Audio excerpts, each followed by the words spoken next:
अबे तू कहाँ से आ गया? तुझे शर्म तो नहीं आई अकेले अकेले माल्टे खाते हुए? बंदा दोस्तों को बुला लेता है। अबे तेरी नाक भी तो बहुत तेज है ना, कुत्ते की तरह सूंघता हुआ आ गया है? मेरे माल्टे कहाँ गए? और फ्रूट? और तू भी तो गीदड़ों की तरह चुप छुप के खा रहा है, बेशरम इंसान। अब मुझे क्या पता तेरे फ्रूट कहाँ गए हैं? एक ही माल्टा पड़ा था, वो मैं खाने लग गया हूँ। अबे क्या बकवास कर रहा है? मैंने पूरे 10 किलो किलो मंगवाए थे, साथ में केले और अमरूद भी थे। सच सच बता दे, तुमने कहाँ छुपाए हैं? सच बताऊं, मैंने तुम्हारे फ्रूट नहीं उठाए। मैंने तो सुना है यहाँ पे भूत भी हैं, जरूर वही उठा के ले गए होंगे। भूत? तुझसे बड़ा भूत कोई नहीं है यहाँ पे। सच सच बता दे, तुमने मेरे फ्रूट कहाँ छुपाए हैं? वरना मुझसे बुरा कोई नहीं होगा। ओए रुक, नियाजी कहाँ जा रहा है? यार थोड़ी इमरजेंसी हो गए, उधर जा रहा हूँ, फिर मिलते हैं। अबे तू अपने बचपन के दोस्त पे शक कर रहा है, वो भी चंद माल्टों के लिए? ये शर्म आनी चाहिए घटिया इंसान। तेरी मेरी दोस्ती खत्म, आज के बाद मैं दोबारा कभी नहीं आऊंगा, मुझे बुलाना भी मत। जा जा, दफा हो जा, मुझे भी तेरी कोई जरूरत नहीं है। 1000 बार ये दोस्ती तोड़ चुका है। जब भी कुछ खाने का मंगवाता हूँ, ये बेशरम इंसान मुंह उठा के आ जाता है। ये खाने के लिए कुछ भी कर सकता है तो बड़ा हरामखोर। इसका पता करना पड़ेगा। नियाजी,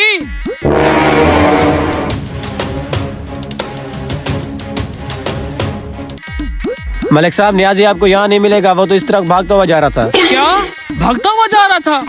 अल्लाह खैर ही करे, आज तो मुसीबतें ही पड़ रही मेरे ऊपर। चलो चलकर उसका पता करते हैं, अल्लाह खैर ही करे।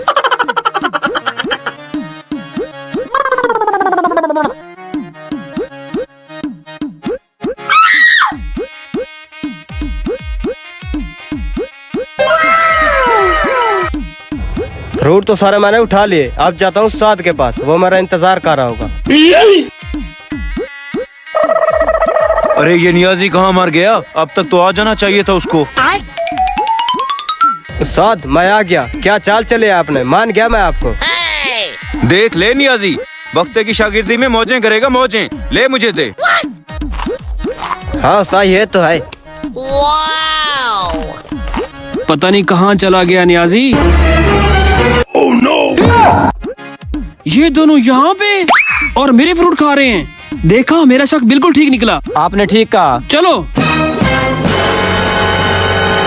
हरामखोर, मुझे पहले ही शक था कि ऐसी घटिया हरकत सिर्फ तू ही कर सकता है। और नियाजी तू, मैं तुम्हारे लिए एम परेशान हो रहा था, तू भी इसके साथ मिला हुआ है। मारो सालों को।